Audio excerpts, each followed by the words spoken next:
Book title, Shattered Illusions. Chapter 1, The Unraveling. Benjamin sat in the small, dimly lit cafe, stirring his coffee absent-mindedly. The cup, half empty, had been sitting untouched for what felt like hours. The sound of the espresso machine whirring in the background did little to settle his racing mind. He glanced at the clock on the wall. 3:17 p.m. He was supposed to meet Jasmine here, the woman he had shared his life with for the last 12 years. The woman he thought he knew better than anyone else in the world. She was late, as usual, but today, Benjamin wasn't just annoyed by her tardiness. Today, the knot in his stomach wasn't caused by mere frustration. He reached into his coat pocket and pulled out his phone. The screen cracked in places, a reminder of how long it had been since he'd bothered to upgrade it. The notification blinked in front of him. Jasmine had texted, "Running late. Be there in 10." The words were hollow. He didn't know why he even bothered to hope anymore. His mind wandered to the recent string of events, the way Jasmine had become increasingly distant over the past few months. The odd phone calls, the late nights at work, the texts she insisted on answering in private. At first, Benjamin chalked it up to stress from her job, but over time his gut had told him there was more to it, much more. And then there were the little details he hadn't wanted to admit to himself. Her scent had changed.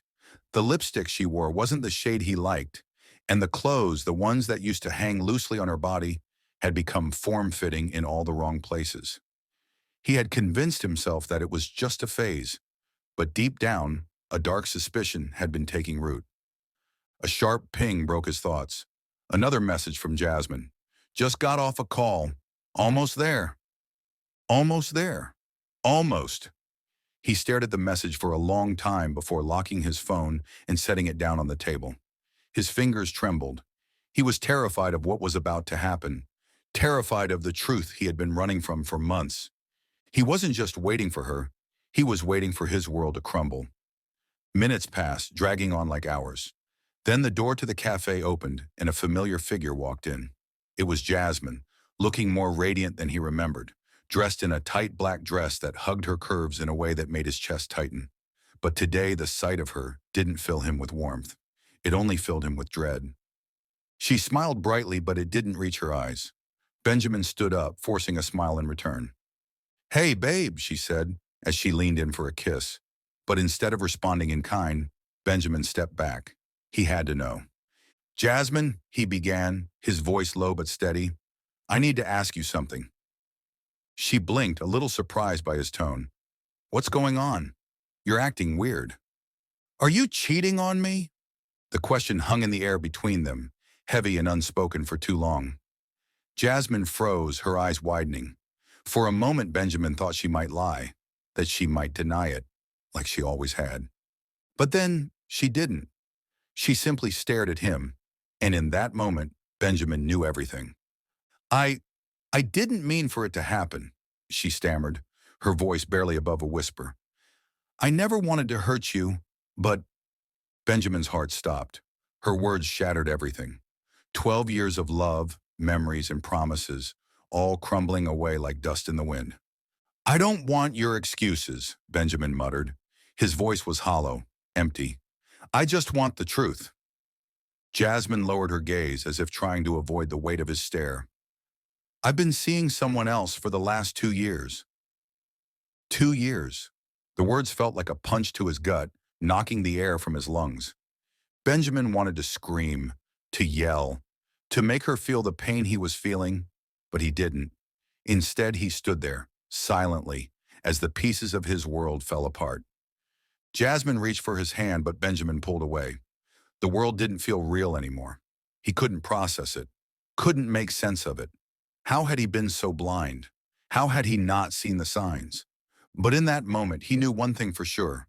He was done. Done with her. Done with the lies. Done with everything. And yet, as he left the cafe that day, a strange sense of emptiness settled over him. The anger, the sadness, the confusion. They all swirled together, blending into something he couldn't quite define. But there was something else, too. Something that tugged at his heart. Something he couldn't explain. He had won the lottery, but no one knew. and for some reason that made everything even harder to face. Chapter 2. The Storm Afterward. Benjamin stood on the sidewalk outside the cafe, his mind racing. The cold winter air cut through his thin jacket, but he barely noticed the chill. His heart hammered in his chest, each beat echoing like the thunder of an approaching storm. His legs felt like lead as he walked aimlessly down the street, unsure of where to go or what to do next. He couldn't believe it. He had suspected for so long, but the reality of Jasmine's betrayal hit him harder than anything he could have imagined. 2 years. 2 years she had been lying to him, living a double life behind his back. He wanted to scream, to rage, but no words came. His mouth was dry, his throat constricted, and the only thing he could do was walk. He didn't care where he was headed. He just needed to be somewhere, anywhere, far away from the woman who had shattered his world. His phone buzzed in his pocket, and he pulled it out without thinking. It was a message from his brother, Peter. "You okay? You disappeared last night. Mom's asking about you." Benjamin stared at the screen, his thumb hovering over the reply button. He wasn't sure how to respond. He didn't want to talk to anyone, not yet, not when everything felt so raw. He closed his eyes, inhaling deeply, and decided to keep moving. There was no use in replying. Peter wouldn't understand. No one would. Instead, Benjamin pocketed his phone and kept walking, his thoughts a jumbled mess. He passed the familiar landmarks of his neighborhood, places he had walked countless times with Jasmine, laughing, joking, making plans for their future. It was hard to reconcile that version of their life with the crushing reality he faced now. It felt like he was walking through a dream, a nightmare, unable to wake up. After what felt like an eternity, he ended up in front of his father's house. The sight of the large, imposing structure, his childhood home, brought a strange sense of discomfort. James, his father, had never been the warmest of men. He was stoic, distant, and had always placed importance on strength and control. Benjamin had never been good enough in his eyes, no matter how hard he tried. Yet in this moment, he needed something from his father. He needed support. But would James be the one to provide it, or would he turn away, as he always did? With a heavy sigh, Benjamin approached the door and rang the bell. He waited, hands trembling, his thoughts racing. After a few moments, the door creaked open, and there stood James, his tall frame shadowing the threshold. "What is it, Benjamin?" James's voice was gruff, and his eyes quickly assessed his son, taking in the obvious distress. "You look like hell." "I need to talk," Benjamin muttered, his voice strained. His throat was tight, the words feeling like they were stuck. He didn't know how to begin. James stood aside, allowing Benjamin to enter, but his expression remained unreadable. Benjamin walked into the living room, the same room where they had spent countless evenings watching television in silence. His father's house was pristine, everything in its place, just like James's life, controlled, orderly, predictable. It made Benjamin feel small, lost, like he didn't belong. "You going to tell me what's going on?" James asked, his voice clipped. Benjamin swallowed hard. The weight of everything pressed down on him, but the words came out anyway. "Jasmine, she's been cheating on me for 2 years." James's face remained impassive, his features hardening ever so slightly. "And?" Benjamin blinked, confused. "What do you mean, and?" James stepped closer, folding his arms across his chest. "You've known for a while, haven't you? Been avoiding it. Now you finally get the truth. What do you expect me to do about it?" Benjamin felt his pulse quicken. I don't know. I thought you'd at least be sympathetic?" James cut him off with a sharp shake of his head. "You don't get sympathy in this family, Ben. You get lessons. This is a lesson. You thought you knew her. You thought everything was fine, and now you're learning that you didn't. What are you going to do about it?" Benjamin's fist clenched. He couldn't believe this was happening. He had hoped, foolishly, that his father might offer some comfort. Instead, he felt like he was being berated. "What should I do, Dad? Should I just forget it?" Benjamin's voice wavered with frustration. "Should I just move on like it's nothing? Like it doesn't matter?" James's gaze softened slightly, but he still didn't offer the empathy Benjamin had desperately hoped for. You need to take control of your life. You can't let people walk all over you. If she betrayed you, you get out. You move on. You don't waste time on people who aren't loyal. Benjamin looked at his father, his heart sinking. The words stung. But deep down, he knew his father was right. Jasmine had betrayed him in the worst way possible, and no amount of hope or sentimentality could change that. I didn't know what to do, Benjamin admitted, his voice quiet now. I didn't know if I could even leave her. Of course you can, James replied, his tone steady. You've always been strong, Ben. I've always said that. You just need to remember it. But Benjamin wasn't so sure anymore. What did strength mean when the very foundation of his life was cracked beyond repair? I'm not sure I am anymore, he murmured, barely above a whisper. James didn't respond right away. Instead, he turned and walked to the window, staring out into the cold, dark evening. You'll figure it out. You always do. But Benjamin couldn't shake the feeling that he was losing more than just his relationship. He was losing himself, too. Chapter 3. The Secret. Later that evening, Benjamin sat alone in his small apartment, his eyes fixed on the lottery ticket in his hand.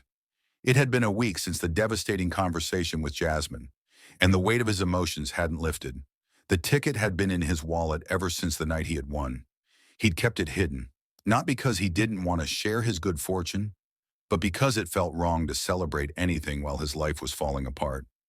He stared at the numbers on the ticket, the ones that had changed everything. But now in the quiet of his solitude, Benjamin couldn't help but wonder. What would he do with the money? How could he use it when he felt so lost? The possibilities seemed endless, but none of them offered a clear solution to the pain that gripped him. He couldn't let Jasmine know. He couldn't let anyone know. Not yet. Not while he was still trying to make sense of everything. But the temptation to escape, to leave it all behind and start over somewhere new, was strong. The lottery had given him the chance to do that, to escape the suffocating memories of Jasmine, of his father's indifferent words, of everything that had led him here. Still, something inside him held him back. He wasn't sure if it was guilt or fear of losing himself even more in the process. For now, he kept the ticket tucked away, hidden from everyone. And as the night stretched on, Benjamin sat in silence, unsure of the future, but knowing that, somehow, his life had been irrevocably changed. Chapter 4. The Weight of Silence. Benjamin woke the next morning with a dull ache in his chest. It wasn't physical pain. It was something far more profound, an emotional heaviness that clung to him like the cold of winter. He hadn't been able to sleep the entire night, tossing and turning as memories of Jasmine flooded his mind. The way her voice had cracked when she confessed to the affair. The look in her eyes when he'd asked her if she loved him.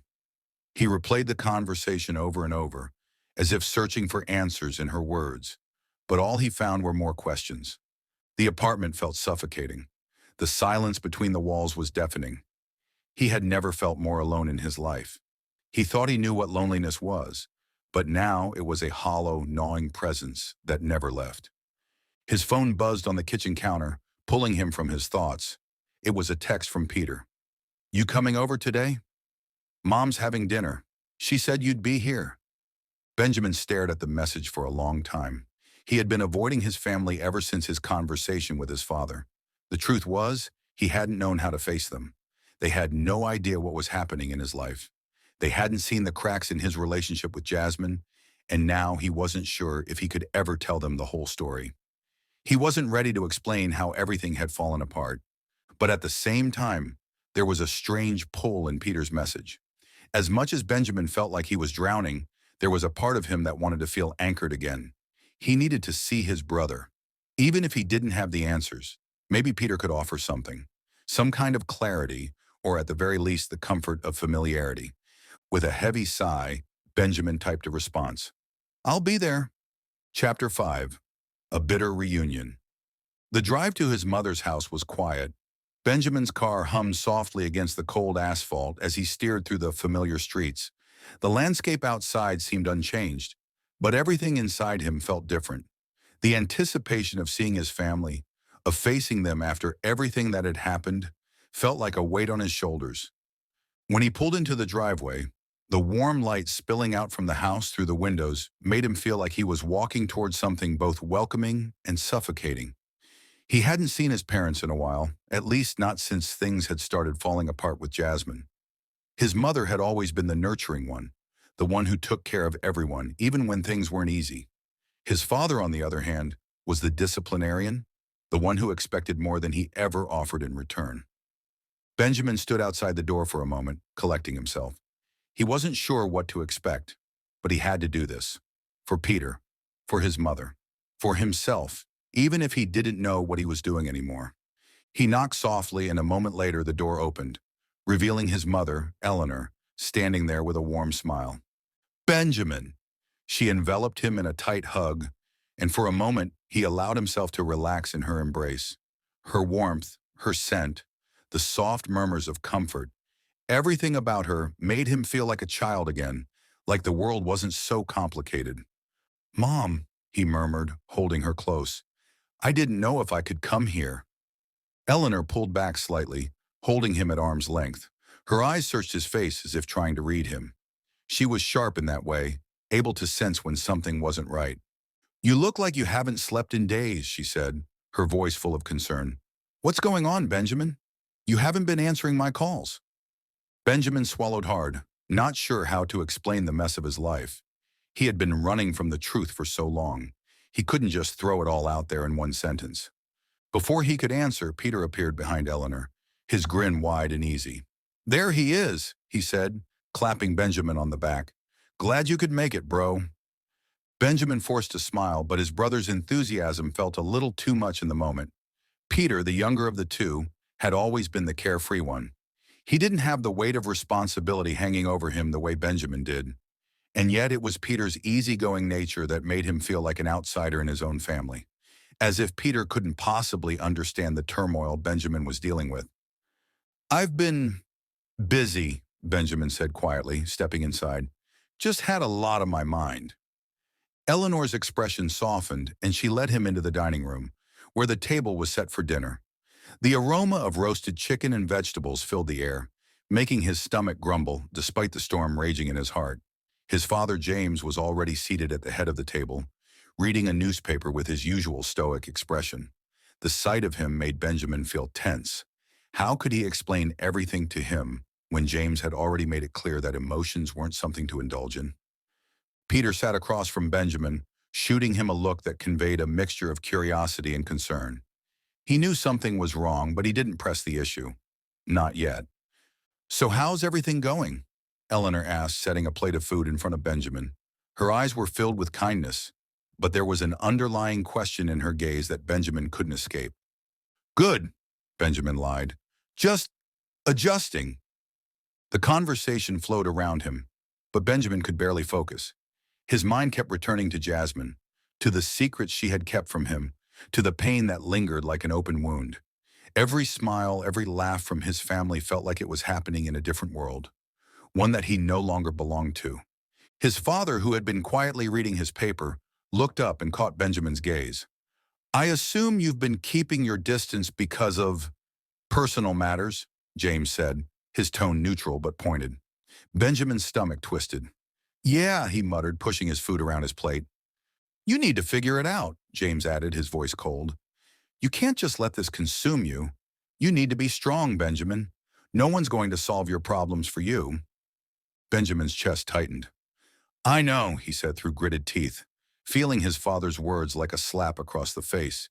For the rest of the meal, the conversation continued in a strained, tense manner. Benjamin felt disconnected, as though he were watching from a distance, trapped in a body that wasn't his own. The laughter at the table felt hollow, and when they finally finished, he couldn't wait to escape.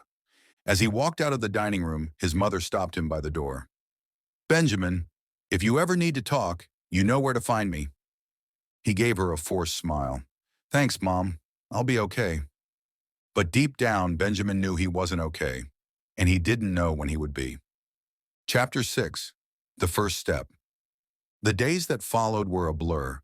Benjamin continued to go through the motions of his daily life, but every part of him felt numb. The pain from Jasmine's betrayal hadn't eased, and the interactions with his family only added to the sense of alienation that seemed to hang over him. But then, one evening, As he sat in his apartment with nothing but the hum of the refrigerator for company, he found himself staring at the lottery ticket again. It had been weeks since he won, but he hadn't even thought about claiming the prize. What would he do with the money? Where would he go? It wasn't about the money. It was about what the money could represent: a chance to escape, a chance to start over. For the first time in weeks, a tiny spark of hope flickered in his chest. Maybe it was time to do something drastic. Maybe it was time to leave this all behind. He reached for the ticket and headed for the door. It was time to take the first step toward his future. Chapter 7. The Edge of Escape. Benjamin stood in front of the lottery office, the slip of paper clutched tightly in his hand. He had driven across town to claim his prize, though it felt almost surreal. Part of him still couldn't believe he had won. A small part of him wondered if the whole thing was just a dream, a way for the universe to try and make up for the crumbling world around him. The reality, though, was harder to ignore. The money was there. It was his. And it could be the ticket out of everything that had dragged him down for the past year. He walked into the office, the sound of the door chimes making the moment feel strangely final. There were other people inside, some of them chatting excitedly about their own small winnings. But to Benjamin, the entire room felt foreign. None of them had the weight of his own turmoil pressing down on them. They were here for a lucky break. He was here for survival. The clerk at the counter, a young woman with bright red hair, smiled at him. "How can I help you today?" Benjamin felt a knot tighten in his stomach as he approached the counter. His hands were cold and clammy. He placed the lottery ticket on the counter, and the woman looked down at it with a faint smile. "Congratulations," she said cheerfully. "You've got quite a prize here." "Big one, huh?" Benjamin nodded absently. "Yeah, I guess so." She began typing on her computer, verifying the ticket, and his mind raced. What will I do with this money? Could he really walk away from everything? His apartment, his life in the city, the life he'd built with Jasmine? The woman looked up, her expression turning more professional. "Everything checks out. It's all yours. Are you sure you want to claim the full amount? We can discuss options for you." Benjamin had thought about this moment over and over in the past few weeks, but now that it was here, he felt paralyzed. He didn't know what was right anymore. Part of him wanted to scream, to throw the ticket down and say, "I don't need it." But the truth was, he needed it more than anything. "I'll take it," he finally said, his voice barely above a whisper. Chapter 8. The Heavy Burden. By the time Benjamin left the lottery office, the weight of his decision had already begun to sink in. The money now safely in his bank account seemed to burn in his hands. It was both a blessing and a curse. He had the freedom to escape, to leave everything behind, but it also felt like an anchor. The moment he cashed that ticket, his life had changed forever. His phone buzzed in his pocket as he stepped into his car. It was a message from Jasmine. "I need to talk to you, please. I'm sorry for what happened." He stared at the screen for a long moment. His stomach churned. Was she really sorry? Did she mean it? The questions crowded his mind, but the truth remained clear. Their relationship had been built on lies. Jasmine had betrayed him in ways he could never forgive. No apology could erase the hurt she had caused. With shaking hands, he deleted the message. Then after a pause, he blocked her number. For the first time in a long time, Benjamin felt a sense of power surge within him. He was making choices now. He was no longer a passenger in his own life. But the road ahead was just as uncertain. He didn't know where to go from here, only that he had to keep moving forward. Chapter 9. The Return Home. Benjamin's mind was consumed by his thoughts as he drove back to his apartment. He had managed to get the money, but what came next? How could he leave the city behind when so many of his memories were tied to it? He knew he had to get away from everything, but where would he go? Would running solve anything? His mind drifted back to the time with Jasmine, their happy moments, the laughter they had shared, the future they had planned together. How had it all turned so wrong? The truth was, he didn't have the answers yet, but the money gave him a chance to find them, a chance to breathe. When he arrived back at his apartment, he didn't go inside immediately. Instead, he stood at the door for a long while, staring at the worn brass knob. Every corner of this place held a memory. Each room felt like a prison, a reminder of the lies, the deceit, and the people who had abandoned him. With a sigh, Benjamin took out his phone again. This time it wasn't a message from Jasmine that caught his eye, but one from Peter. "Mom's getting worried. You've been distant lately. Can we talk? I miss you, Ben." A knot twisted in his stomach. His family had no idea what he was going through. They didn't know about Jasmine or the devastation he had been trying to deal with. He hadn't shared any of it with Peter. He paused before responding. His fingers hovered over the keyboard as he typed a simple reply. "I'm okay. Just figuring some things out. I'll talk soon." It was a lie, but he didn't know how to explain it all. Not yet. He couldn't tell Peter the truth about Jasmine. He couldn't tell anyone the depths of his pain, at least not until he could figure out who he was again. Chapter 10. A New Beginning. Benjamin knew he couldn't stay here forever. As much as the apartment felt like a piece of his old life, it was also a reminder of everything he was trying to escape. The money in his bank account felt like a lifeline, a way out of this suffocating life. But where to go? His mind drifted to the places he had always wanted to visit, cities he'd only seen in movies, small towns where people lived simpler lives, somewhere he could reset and truly start over. Then it hit him. He could do anything. He could go anywhere. This was his chance to breathe again. He closed his eyes and took a deep breath. What if I could start fresh? The idea seemed ludicrous, almost impossible. But maybe that was the point. Benjamin had spent so much of his life holding on to what was familiar, trying to make something work that was never meant to. Maybe now it was time to let go. And so he began to plan. Chapter 11. The Choice. Days passed, and Benjamin found himself sorting through his things.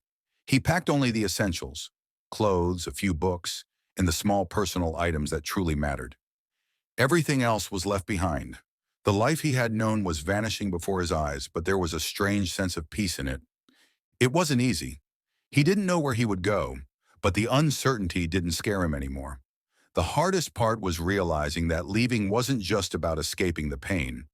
It was about embracing the unknown, about finding a place where he could truly heal. Benjamin loaded his car with everything he could carry and made one last pass through the apartment. He looked around, noting the empty space. The life he had built with Jasmine, the life his family had expected him to live, was all gone. As he closed the door behind him for the last time, he realized that he was free, free to make his own choices, free to redefine what happiness meant. The road ahead was long, but for the first time in a long time, he didn't feel lost. He felt alive.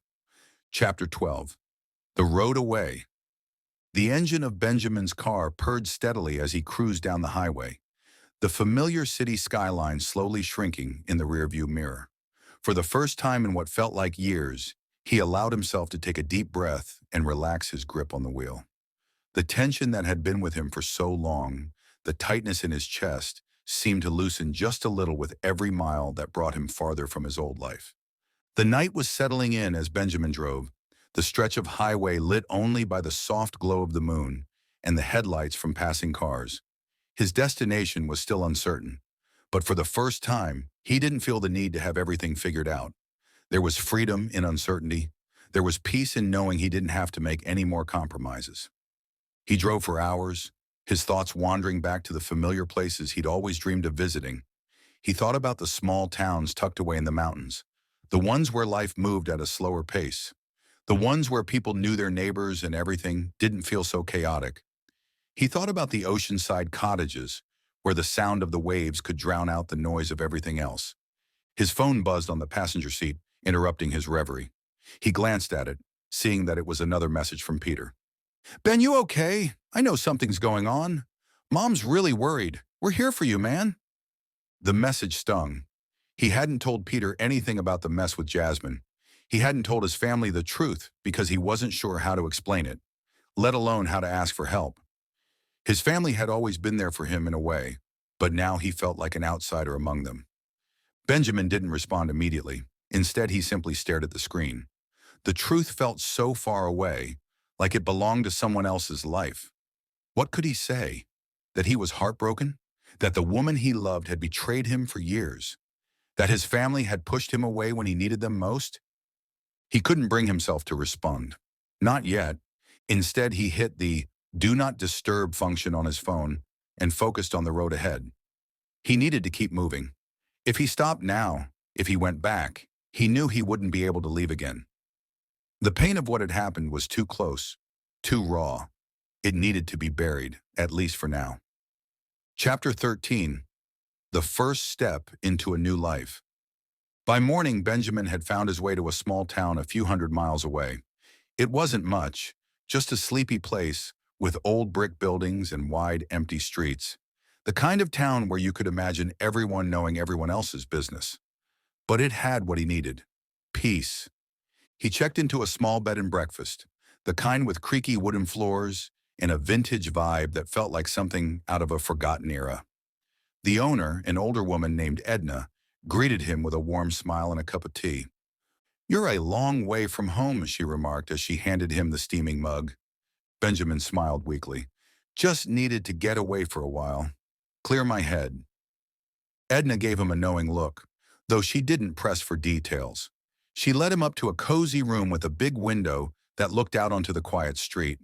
The bed was comfortable, the room simple, and everything about it felt like the weight of the world had fallen off his shoulders. As he unpacked, Benjamin began to think about what he was doing. There was still a lot he didn't know. He hadn't figured out how to process everything that had happened with Jasmine, let alone the strange disconnection he felt from his family. His heart still ached with the pain of betrayal, but here, in this quiet little town, there was the possibility of something different. He walked down the street later that afternoon, breathing in the cool, fresh air. The town was peaceful, almost frozen in time, with the people here moving at their own pace. They seemed to be unaffected by the complexities of the outside world, and that simplicity was what drew him in. He passed a small bookstore, its windows filled with old, leather-bound books and warm lighting. It beckoned him inside, and he couldn't resist. Inside, the scent of aged paper and wood filled the air.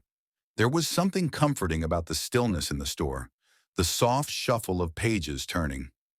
An elderly man behind the counter looked up from his work and smiled at Benjamin. "Looking for anything in particular?" the man asked. "I'm not sure," Benjamin replied, scanning the shelves. "Just needed to get away for a while." The old man nodded. "You're not the first to stop by here, looking for something to help them find peace." Benjamin paused. "Do you get a lot of people like me?" "Everyone has their own battle," the man said, his voice soft but carrying a weight of experience. "Some of us come to find answers. Others just come to escape. Either way, the road's never easy, but sometimes stepping away is the first step toward understanding." Benjamin felt a strange sense of comfort in the man's words. "Do you have any books on finding peace?" The old man smiled and nodded, walking over to a shelf in the corner and pulling down a small, weathered book. He handed it to Benjamin.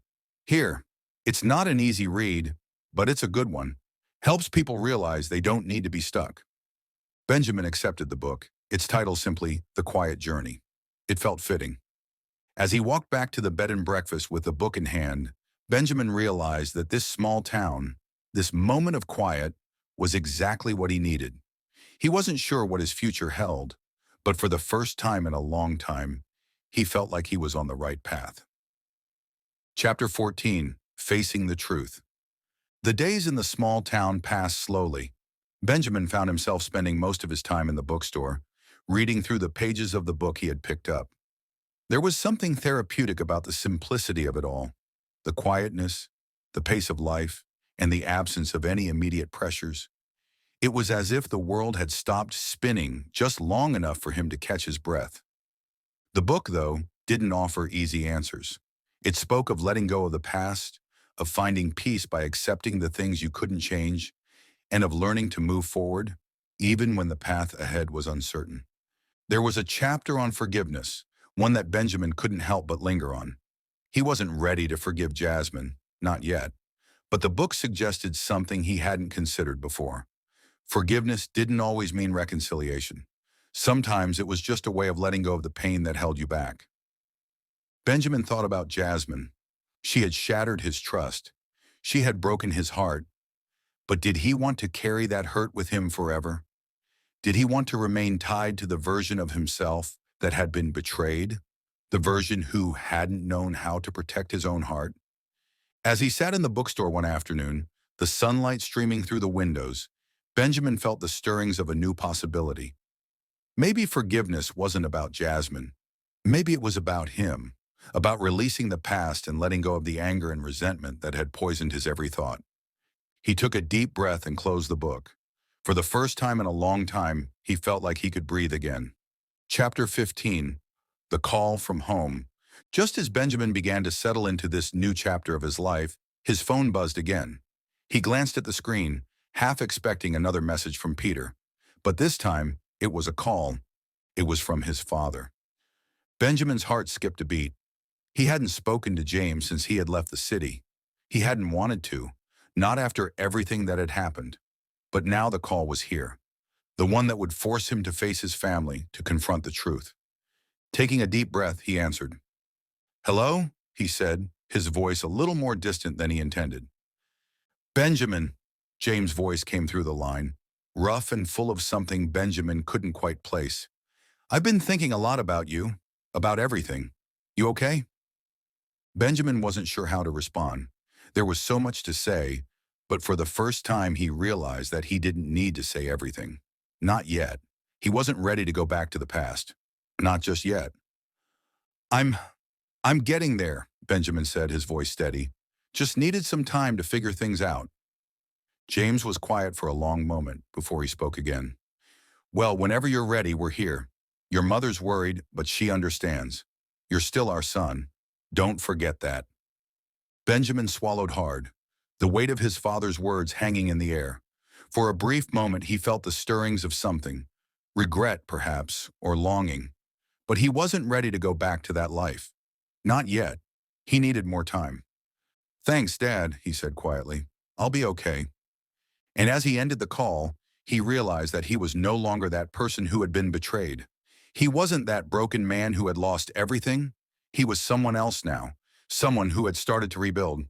And maybe, just maybe, he would find a way to forgive. But not yet. Chapter 16, A New Face. The days in the small town stretched on, each one a little calmer than the last. Benjamin's mornings were spent reading in the bookstore, his afternoons walking along the quiet streets, and his evenings reflecting on the quiet peace that had settled over him. The thought of going back to the city seemed more and more distant, as if it belonged to another life altogether. One afternoon, as Benjamin was perusing a new stack of books that had arrived at the store, he noticed a woman browsing in the far corner of the room. She was young, in her late 20s, with dark brown hair pulled into a loose ponytail. She had the kind of look about her that made you think she was lost in her own thoughts, unaware of the world around her. The way she moved through the aisles, running her fingers along the spines of books, struck Benjamin as familiar, like he had seen her before. He didn't approach her immediately. He didn't want to intrude. But something about her intrigued him. She seemed to be at ease in a way he hadn't felt in a long time. There was an energy about her, a sense of purpose that was hard to ignore. After a few minutes, he found himself standing by the window, half watching her from a distance. His gaze lingered a little longer than he intended, and that's when she caught his eye. She smiled, a soft, polite smile that didn't seem forced. It felt genuine. "Hi," she said, her voice light and friendly. "I'm Emma." Benjamin was taken off guard for a moment, but he smiled back. "Hi, I'm Benjamin." "Nice to meet you," she replied. "I just moved here a few days ago. Thought I'd check out the bookstore. Seems like the kind of place where you can really lose track of time." Benjamin chuckled. "It definitely has that effect. It's one of those spots that pulls you in without you even realizing it." "I can see that," Emma agreed, her eyes scanning the shelves. "I'm just getting used to the slower pace around here. I'm originally from the city, so it's a bit of a change." Benjamin felt a flicker of connection. He too had left the city behind. Though their reasons for doing so were different, there was something comforting about talking to someone who understood what it felt like to leave behind the hustle and bustle of urban life. "Yeah, I get that," Benjamin said. "I'm still getting used to it myself." Emma tilted her head, her expression thoughtful. "What brought you here, if you don't mind me asking?" Benjamin hesitated. It wasn't that he didn't want to talk about it. It was just that he wasn't sure how to explain it. His past felt so heavy, so personal, and he wasn't ready to share all of it with a stranger. But there was something about Emma that made him feel like maybe, just maybe, he could open up a little.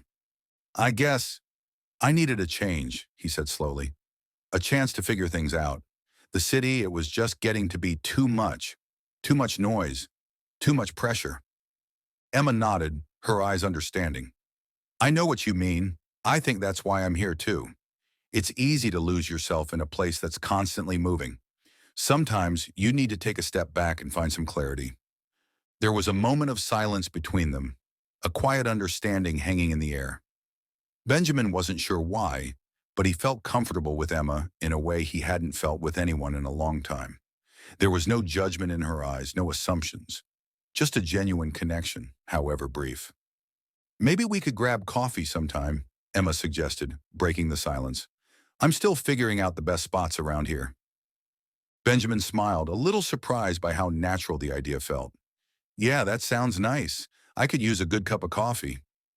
Emma smiled back, her eyes lighting up with a warmth that made Benjamin feel like maybe, just maybe, things were starting to look up. Chapter 17. A Conversation Over Coffee. The next day, Benjamin met Emma at a small cafe on the edge of town. It was a cozy place with mismatched furniture and soft jazz music playing in the background. The scent of fresh pastries and brewing coffee filled the air, adding to the relaxed atmosphere. Benjamin arrived a few minutes early and sat at a small table by the window. He was still getting used to the idea of socializing with someone new. In the city, he had been surrounded by people constantly, but it always felt like there was a barrier between him and everyone else. Now here, in this small town, he could almost breathe again. It felt like the weight of the past was starting to lift, piece by piece. When Emma arrived, she greeted him with a smile and sat down across from him. Her hair was loose now, framing her face in soft waves, and she looked much more at ease than he had expected. She ordered a cappuccino, and Benjamin opted for a black coffee, his usual choice. So, Emma began after a few minutes of sipping their drinks. What brought you to this little town? It's definitely quieter than what you're probably used to. Benjamin hesitated for a moment, wondering how much he should say. He wasn't ready to dive into the full story, but there was something about Emma's presence that made him want to share more than he had with anyone else. He decided to start small. I needed a break, he said, staring into his coffee. The city was suffocating. I needed space to think, to figure out what I want. Emma nodded, her expression sympathetic. I get that. The city can be overwhelming, especially when things start falling apart. Sometimes you just need a change of scenery to make sense of things. Benjamin felt a pang in his chest. The words she spoke were eerily close to what he had been feeling. He couldn't help but wonder if Emma was running from something, too. What about you? He asked, his curiosity piqued. Why'd you leave the city? Emma took a deep breath and looked out the window for a moment, as if weighing her words. It's a long story, she said finally, but I guess I was looking for something that felt real. The city has a way of making everything feel so fake, like you're just a cog in a machine. I wanted to find a place where I could really connect with myself again. Benjamin was struck by the honesty in her words. It wasn't often that people opened up so quickly, especially about something so personal. He appreciated her willingness to share, and for the first time in a while, he felt like he wasn't alone in his desire to leave the past behind. As the conversation continued, they began to talk more freely, sharing pieces of their stories. Benjamin didn't delve too deep into his own past. He wasn't ready for that, but there was a sense of camaraderie between them. They both understood what it felt like to want to escape, to need a fresh start. Chapter 18. Unspoken Bonds. As the weeks passed, Benjamin found himself spending more time with Emma. Their coffee meetups turned into longer walks around the town, and soon they were sharing more about their lives, their struggles, and their dreams. Emma's easygoing nature had a way of drawing him in, and though he still carried the weight of his past, he couldn't help but feel lighter when he was with her. One evening, as they walked along the riverbank, the sky painted in shades of pink and purple, Emma turned to him with a thoughtful look. You know, she said, I don't think I've ever met someone who understands the need to leave everything behind as much as you do. Benjamin smiled faintly. I guess we both have our reasons. Emma gave him a sideways glance. Yeah, but sometimes it feels like we're both running from something. And maybe that's okay. Maybe running is the first step toward figuring out where we're supposed to be. Benjamin didn't know how to respond to that. The idea of running from his past, of leaving everything behind for good, was something he had thought about often. But with Emma, it didn't feel like running away. It felt like moving forward, towards something new, something better. For the first time in a long time, Benjamin wasn't sure where his life was going, but he wasn't afraid to find out. Chapter 19. A Change in the Air. The weeks passed, and Benjamin found himself falling into a new routine with Emma. The days felt longer and lighter, filled with conversations that meandered from books to dreams to the quiet observations of life. It was as if the weight he had carried for so long had begun to lift, piece by piece, with each encounter. Yet despite the relief he felt in Emma's company, there was a constant undercurrent of uncertainty that lingered in the back of his mind, about his past, about his future, and about whether he was truly ready to let go. One afternoon, as the leaves began to change colors, Benjamin and Emma found themselves sitting in a park by the river, sipping their coffee in the crisp autumn air.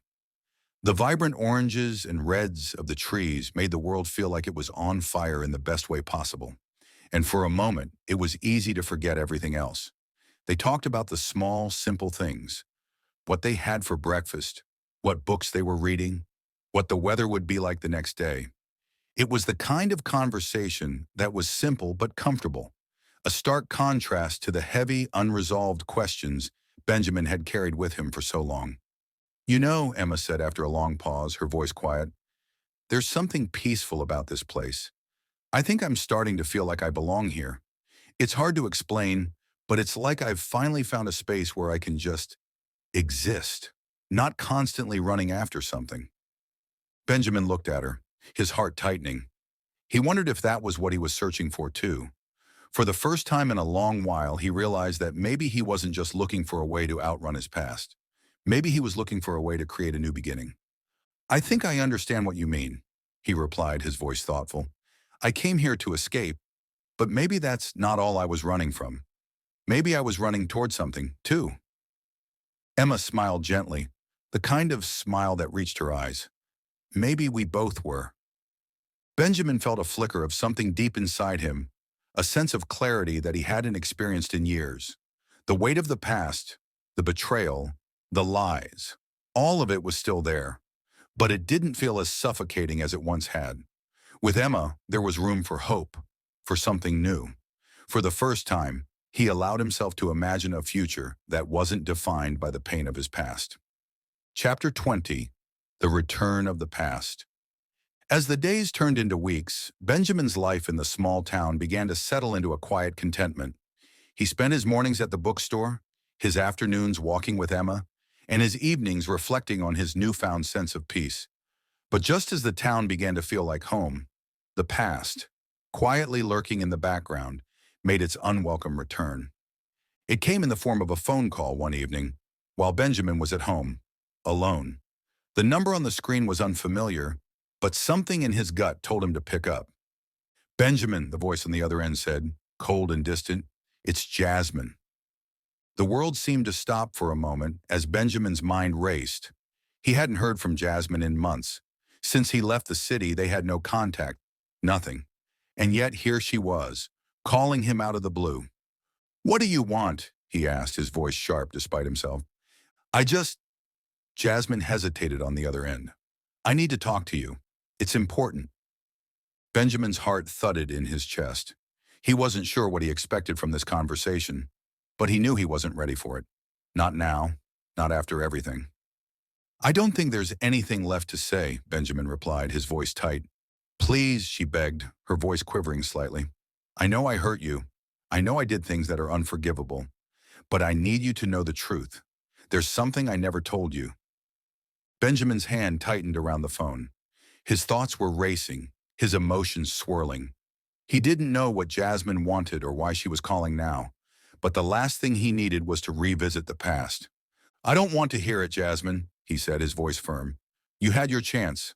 I need to move on. With that, he ended the call, his heart pounding. For a moment, he stood frozen, staring at the phone in his hand. A storm of emotions, anger, betrayal, confusion rushed through him, but something else was there too, a sense of finality. He didn't need to go back. The past wasn't his to fix anymore. Chapter 21. Facing the Truth. The next morning, Benjamin met Emma for their usual walk along the river.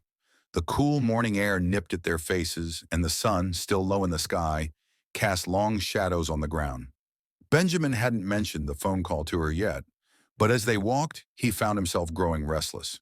He couldn't keep the weight of it inside any longer. Emma, he began, his voice uncertain, I got a call last night. It was from Jasmine. Emma stopped walking, her eyes soft with understanding. What did she want? Benjamin hesitated, taking a deep breath. She said she needed to tell me the truth. I don't even know what that means. Part of me wants to hear it, but another part of me knows that whatever it is, it won't change anything. It won't change the fact that she lied to me for so long. Emma was silent for a moment, then placed a hand gently on his arm. You don't have to carry her truth anymore, Benjamin. You've carried her lies long enough. You don't owe her anything. You've already made the choice to move forward. Benjamin looked at her, the weight of her words sinking in. She was right. He didn't need to look back. He had a future here now, one that wasn't defined by Jasmine, by betrayal, or by the pain of the past. For the first time in a long while, he felt a sense of peace settle over him. He didn't need to seek out closure. He didn't need to fix everything. What mattered was that he was moving forward, step by step, towards something new. Thank you, he said quietly, the words feeling like they had been long overdue, for reminding me. Emma smiled softly, her eyes warm and reassuring. You're not alone in this.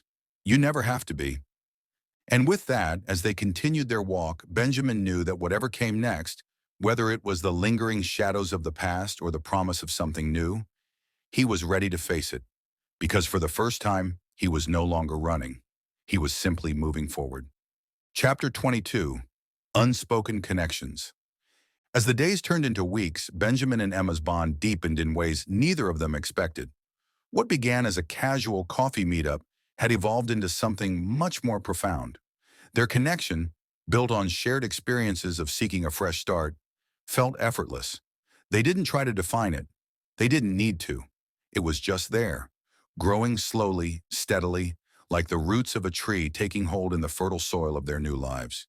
Benjamin noticed the little things about Emma, the way her eyes crinkled when she laughed, the soft hums of the songs she sang under her breath when they walked together, and how she always seemed to be the first to notice the details that made their town so charming.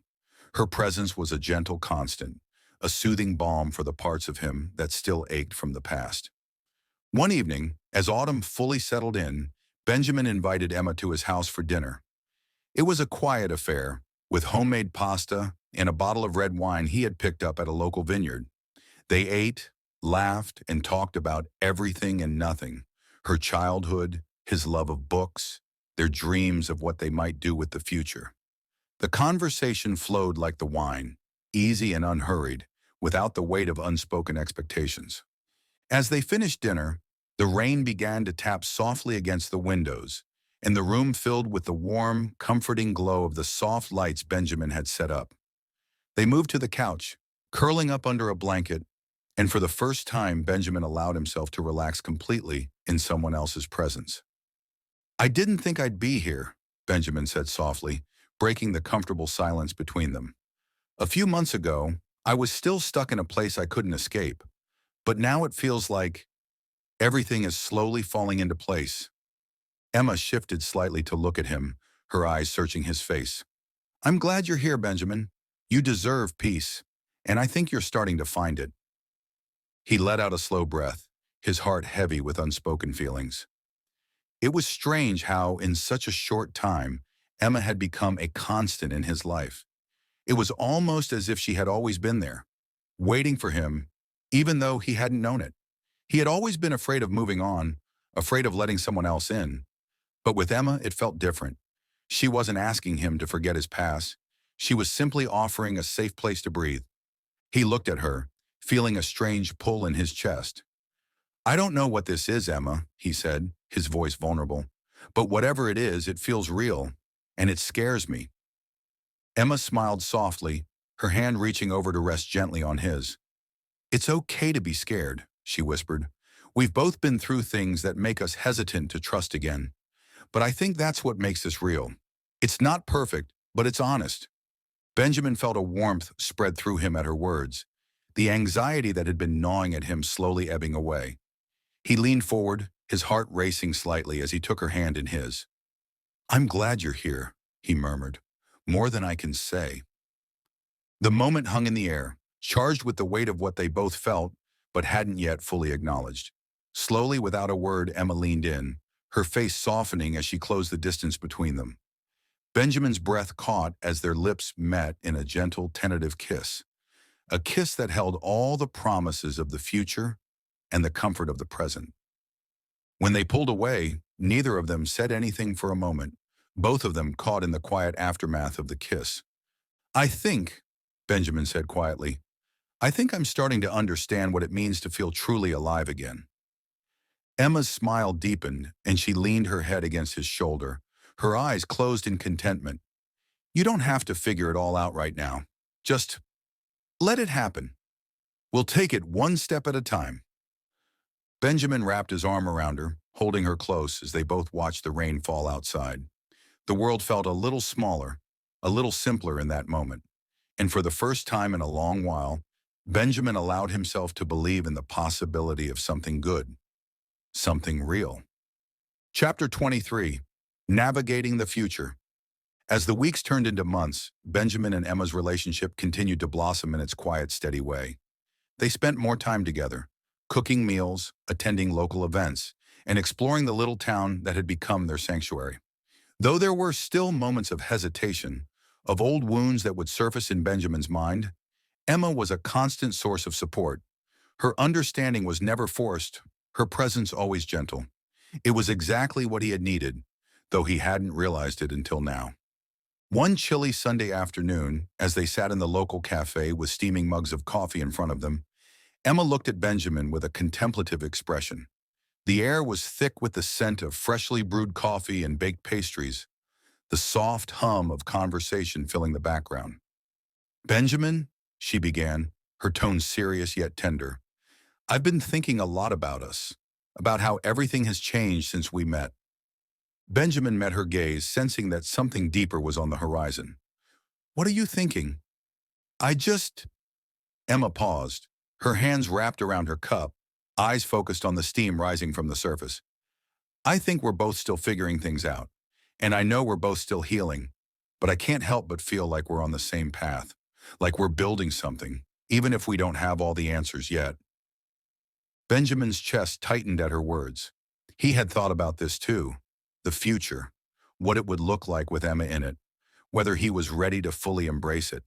But hearing her put it into words made it feel all the more real. "I agree," he said softly. "I think we are. And I know I'm not ready to rush into anything, but I want to keep moving forward with you, whatever that looks like." Emma smiled, a small knowing smile, as she reached for his hand across the table. "Me too." For the first time, Benjamin felt the weight of the future lift off his shoulders. He didn't need to have all the answers, didn't need to know exactly what would come next. He simply needed to keep moving forward, with Emma by his side. Together they could face whatever came next, one step at a time. And as they sat there in the warmth of the cafe, their fingers intertwined, Benjamin realized that the possibility of happiness wasn't a distant dream anymore. It was here, in the quiet moments, in the trust they were building, and in the simple act of taking things one day at a time. The future, with Emma by his side, didn't seem so frightening after all. Chapter 24. The road ahead. The sun was beginning to set, casting a golden glow over the small cafe where Benjamin and Emma sat, quietly sipping their drinks. The hum of soft conversations around them barely registered as they both found solace in the silence between them. An unspoken understanding that they were more than just two people sharing a moment. They were building something, something that felt more real with every passing day. Benjamin looked across the table at Emma, her eyes focused on the steam rising from her coffee, her fingers absent-mindedly tracing the rim of her cup. There was a calmness to her presence now that had been missing before. It was as if the walls they had both spent so much time constructing around their hearts were finally starting to crumble, brick by brick. "I never thought I'd be here," Benjamin said, his voice low but filled with a kind of quiet awe. "Not like this. Not with anyone." Emma looked up, meeting his gaze. Her lips curved into a gentle smile, the kind that spoke of gratitude and hope. "It's funny, isn't it? How we spend so much of our lives thinking we have everything figured out, only to realize we had no idea what we were missing." Benjamin nodded, his fingers wrapping around his cup, the warmth grounding him. "I used to think being alone was the safest choice, that if I kept everything at arm's length, I'd be free from pain." Emma's smile faded slightly as she tilted her head. "And now? Now I see that I was fooling myself. It's the connection, the vulnerability, that makes us stronger, not weaker." The words hung in the air, fragile and tender, like the quiet promise of something lasting. They both knew the path ahead wouldn't be easy. They'd both carried their own wounds for far too long, and there were moments when the weight of their past threatened to pull them under. But in each other, they had found a kind of anchor, something to hold on to when the storm became too fierce. Emma reached across the table, her hand resting on his. It was a simple gesture, but it felt like the world. "I've been scared too, Ben. I think we both have. But I don't want to keep running from what's here. Not anymore." Benjamin squeezed her hand, a quiet affirmation. "Neither do I. I don't want to be afraid anymore." The challenge now was not just embracing the future, but allowing themselves to trust in it fully. Benjamin had always feared the unknown, and Emma had always kept a part of herself hidden away, afraid to let anyone too close. But together they were beginning to realize that love wasn't about perfection. It was about growth, about accepting each other's flaws and vulnerabilities, and learning to build something beautiful from them. Their journey wouldn't be without its difficulties. They still had moments of doubt, moments when the weight of their past choices seemed too heavy to bear. But in those moments, they had each other, and that was enough. As they left the cafe, hand in hand, they felt a quiet determination growing inside them. They had no idea what the future held, no promises, no guarantees. But they were no longer afraid to face it together, and for the first time in a long time, that was enough.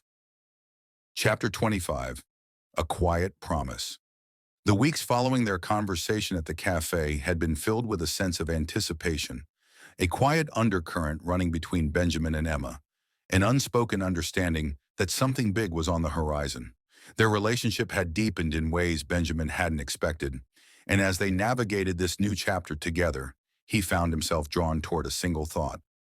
Emma was the one he wanted to spend the rest of his life with. But asking her to marry him wasn't a decision Benjamin took lightly. It was more than just a desire to make her his. It was about honoring the journey they'd both taken to get here.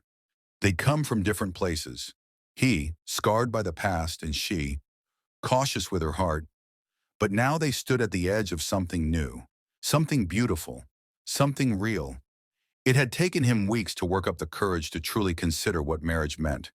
He'd never seen it as just a formality. For him, it was a promise, a commitment to weather the storms of life together, to stand by each other, even when the world seemed determined to pull them apart. He had a plan, and the first step was to take Emma somewhere that meant something to both of them. The night was cool, and the moon hung low in the sky as Benjamin drove them toward the old cabin they'd rented for the weekend. It was tucked away in the woods, a secluded retreat they discovered together on one of their many hikes. It was a place that had always felt like their own secret, where the noise of the world fell away, and it was just the two of them, connected in a way that felt untouched by anything else. Emma relaxed beside him, glanced out the window, her face soft with the calm of the moment. "I love this place," when she murmured, her voice like a whisper in the stillness of the car. "It's so peaceful." Benjamin smiled, his hand resting on the steering wheel, his heart pounding in his chest. He'd been planning this for weeks, taking care of every detail. But now, as they neared the cabin, he realized how much he wanted this moment to be perfect. not because of any grand gestures or elaborate surprises, but because it was theirs. When they arrived, he helped Emma out of the car, his fingers brushing hers in a way that felt deliberate, though no words passed between them. The cabin was quiet, the flickering light from the windows casting a warm glow on the snow-covered ground outside. Inside, a fire crackled softly in the hearth, adding a comforting warmth to the cozy room. Benjamin handed Emma a small box wrapped in simple twine. She looked at him curiously, her eyebrows furrowing slightly as she took it from his hands. "What's this?" she asked, her voice tinged with both surprise and curiosity. Benjamin stepped back, his heart in his throat. "Open it." As she untied the twine and opened the box, her breath caught in her throat. Inside, nestled in velvet, was a delicate necklace, a silver pendant shaped like an intertwined pair of hearts. "Ben," she whispered, her fingers tracing the pendant. "I want to ask you something," he said, his voice steady but laced with emotion. "I know we've been through a lot, and I know that life doesn't always give us the answers we want right away. But in all the uncertainty, one thing is clear to me. I want to spend the rest of my life with you." Emma looked up at him, her eyes wide with surprise and something else, something deeper. "I love you, Emma, and I'm asking you right here, right now, if you'll marry me." The words hung in the air between them, raw and vulnerable, like the moment itself had been suspended in time. Benjamin's heart raced, and he could feel every second stretching out before him as he waited for her response. Emma blinked, her eyes shimmering with emotion, and for a moment it felt like the world had stopped. She stepped closer to him, her hands shaking as she set the box down on the table and reached for his. "I thought you'd never ask," she whispered, her voice thick with tears she hadn't yet let fall. "Is that a yes?" Benjamin asked, his voice breaking, both relieved and overjoyed. Emma smiled, her lips trembling as she nodded. "Yes, 1,000 times, yes." In that moment, it didn't matter that the world outside was cold or uncertain. It didn't matter that their journey together was just beginning, or that there would be challenges ahead. What mattered was that they had found each other, and in that quiet, intimate space, they had made a promise to hold on, no matter what. Benjamin took her hands in his thumb brushing across her knuckles. "I'm going to make you so happy. I'll love you, Emma, in every way I know how, for as long as you'll let me." Emma's eyes filled with tears, but this time they were tears of joy. She leaned forward, pressing a soft kiss to his lips. "And I'll love you, Ben, with everything I have." They stood there, wrapped in the warmth of each other's arms, the future now clear before them, one that they would walk together, hand in hand, no matter what life brought their way.